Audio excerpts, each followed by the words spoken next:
ಮಾನ್ಯ ಸಿದ್ದರಾಮಯ್ಯ ಸಾಹೇಬ್ರನ್ನ ನಾನು ಕೇಳಲಿಕ್ಕೆ ಬಯಸ್ತೀನಿ. ಸಿದ್ದರಾಮಯ್ಯ ಸಾಹೇಬ್ರೆ, ನೀವೇ ಹಿಂದೊಂದು ಸರಿ 2006ರಲ್ಲಿ ಚಾಮುಂಡೇಶ್ವರಿನಲ್ಲಿ ಬೈ ಎಲೆಕ್ಷನಲ್ಲಿ ಗೆದ್ದಾದ್ಮೇಲೆ ನನಗೆ ಸತ್ತವ್ರು ಬಂದು ಓಟ್ ಹಾಕಿದಾರಪ್ಪ ಅಂತೇಳಿ ಫುಲ್ಲು ಭಾಳ ಖುಷಿಯಿಂದ 250 ಟೋಟಲ್ ಗೆದ್ದು ಕೂಡಲೇ ಹೇಳ್ಕೊಳ್ತಿದ್ರಲ್ಲ. ನೀವು 83ರಲ್ಲಿ ಮೊದಲನೇ ಸಾರಿ ಗೆದ್ದವರು. ನಿಮಗೆ ಚುನಾವಣೆ ಹೆಂಗೆ ನಡೆಯುತ್ತೆ ಅಂತ ಗೊತ್ತಾ? ರಾಹುಲ್ ಗಾಂಧಿಗಂತೂ ಗೊತ್ತಿಲ್ಲ. ರಾಹುಲ್ ಗಾಂಧಿಗೆ ಏನು ಕರೀತಾರೆ ಅನ್ನೋದು ನಾನು ಪದೇ ಪದೇ ಇಲ್ಲಿ ಹೇಳಬೇಕು ಅಂತ ಹೇಳಬೇಕಾದ ಅಗತ್ಯ ಇಲ್ಲ. ಆದರೆ ನೀವು ಚಾಮುಂಡೇಶ್ವರಿ ಚುನಾವಣೆಯಲ್ಲಿ ಹುಂಡಿನಲ್ಲಿ ಸಾಲಾಗಿ 400 ಓಟ್ ಇದ್ರೆ 400 ಓಟು ನಿಮಗೆ ಬೀಳೋಲ್ಲ ಸರ್. ಹೆಂಗೆ ಮ್ಯಾಜಿಕ್ ಮಾಡಿದ್ರಿ? ಪೀಟರ್ ಅಂತೇಳಿ ಹೇಳಿ ಒಬ್ಬ ಚುನಾವಣಾಧಿಕಾರಿನ ಕೇಂದ್ರದಿಂದ ಹಾಕಿಸ್ಕೊಂಡು ಬಂದು ನೀವೇ ಅಲ್ಲಿ ಎಲ್ಲ ಕಸರತ್ತನ್ನು ಮಾಡಿ ಗೆದ್ದಂಥವ್ರು ನೀವು. ನಿಮಗೆ ಗೊತ್ತಿದೆ.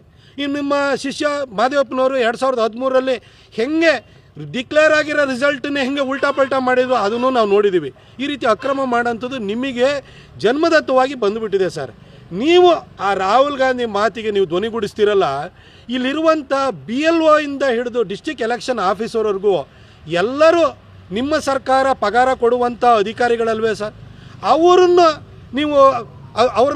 ಏನಾದರೂ ಮ್ಯಾನಿಪುಲೇಟ್ ಮಾಡೋದಿದ್ರೆ ಅದನ್ನು ನೀವು ಮಾಡಬೇಕೇ ಹೊರತು ಅಧಿಕಾರದಲ್ಲಿ ಇಲ್ದಲೇ ಇರುವಂತಹ BJP ಮಾಡ್ಲಿಕ್ಕೆ ಆಗ್ತೈತಾ ಕರ್ನಾಟಕ ರಾಜ್ಯದಲ್ಲಿ?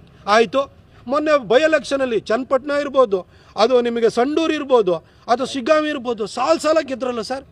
ಆವಾಗ ಮ್ಯಾನಿಪುಲೇಷನ್ ಆಗಲಿಲ್ವ ಸರ್?